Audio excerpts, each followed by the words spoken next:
Welcome back to the PAC Sports Network for our halftime show as we're here at the break between Grove City and Hiram, and we're now joined by the head coach of Hiram men's basketball, Coach Pierce Cumpstone. Coach, first off, thanks so much for joining us and welcome to the PAC. I know Hiram was in the PAC many moons ago, but for you, welcome to the conference. Before we dive really deep into things, I know it's still pretty early in the year, but how has it been just kind of dipping your toes into the PAC waters early on this season? It's not as strange as I was expecting because over the past couple years we've played a handful of the PAC teams, whether it's a scrimmage or some of our non-conference games. So while we haven't faced everyone, we have some familiarity with a few of the programs. So it's nice locally, more regional teams, but it's not as strange as I was initially expecting it to be. And you mentioned the regional aspect of it. I'm sure the traveling probably a lot nicer as well, and getting home a lot earlier as well. But want to dive into things for you at Hiram and the team as well, and starting off with it being your second year at the helm at Hiram. What was that first year like for you, and what were some of the biggest things you learned as a first-year head coach?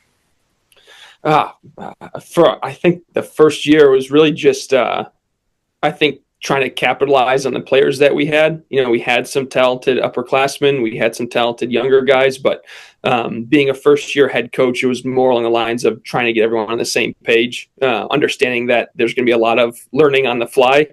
And so not really expecting things to go smoothly, really just being okay with that and trying to make sure that the guys were okay with that as well. We were coming off a very difficult season the year before, and so I think last year was a lot about just turning the page and a fresh start, so to speak.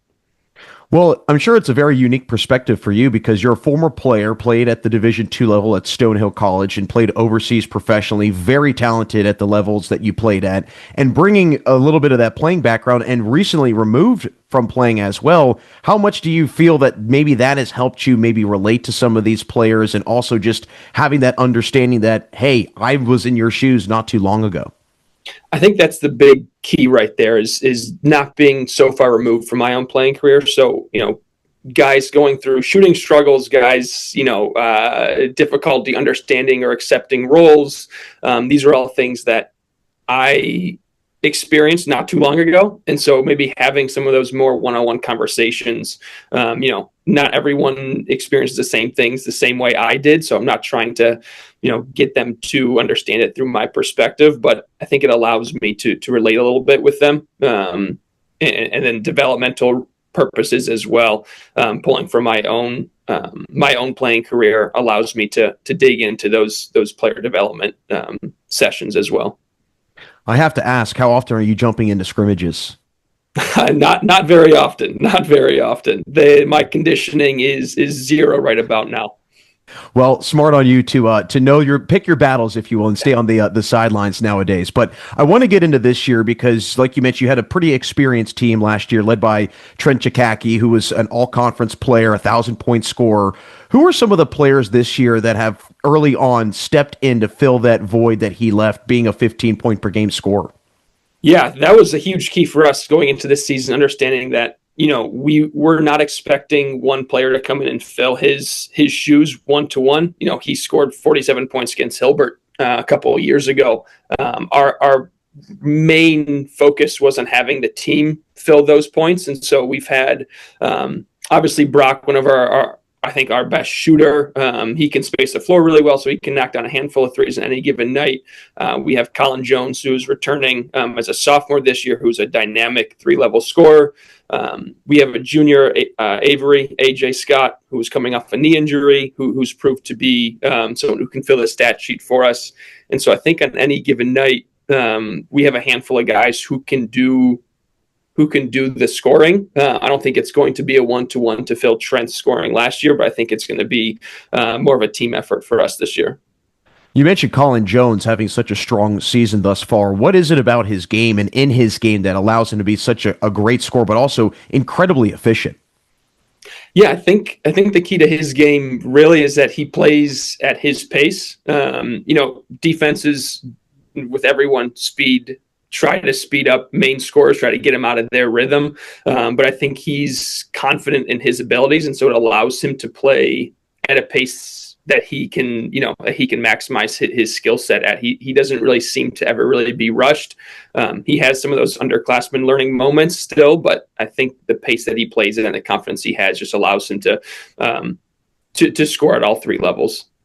And you mentioned Brock McCrancy coming back as that major three-point threat, being that person that can maybe spread out the offense some. How does he kind of impact the game and kind of help others like Colin Jones get freed up scoring-wise because of the attention that he brings for the defense? Well, that's it right there.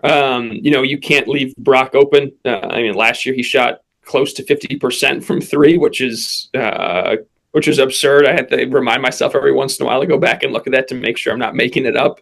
And it's not that he was taking just one or two threes.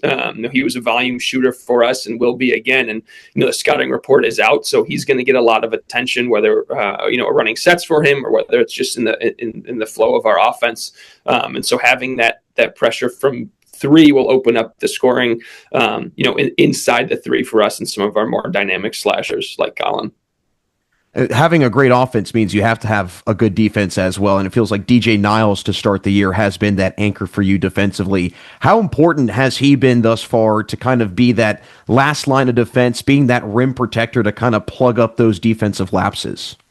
Yeah, he's someone whose role has been a little bit all over the place. Freshman year got a couple, some minutes here and there. Sophomore year started maybe one or two games. His role is all over the place. I think he's just more confident now. I think he's been around some teams that have struggled defensively for us here, and so I think he now understands what it takes.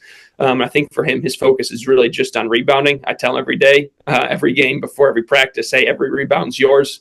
So I think he understands that that's the starting point for his role on the team, and then obviously anything else on top of that is just a bonus. So I think him understanding, hey, he's out there to alter shots at the basket and grab some rebounds, I think allows him to play with a little bit more freedom, to let everything else just come naturally with the flow of the game.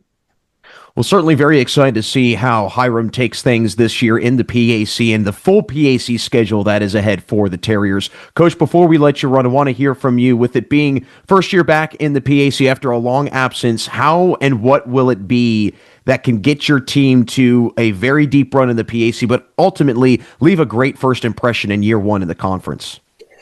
I think it's just excitement. I think I'm super excited to play new teams, to start some new rivalries. I think it's great that our fan bases will travel a little bit better than a 7-hour bus ride over to Wabash and DePaul. It's hard to bring fans there. And so I think there's just a level of excitement that a change of conference just inevitably brings to not only myself and my assistant coach, but to our whole program. And so I think that excitement will hopefully, give us an extra boost throughout the start of the season and through the thick of it in January and February. Well, we here at the PAC Sports Network certainly thrilled to see you and Hiram in action this season. Coach, again, thanks so much for your time today and good luck this year. Thank you so much. That's Hiram head men's basketball coach Pierce Cumpstone. Stick with us as we've got second half of today's game coming up next on the PAC Sports Network.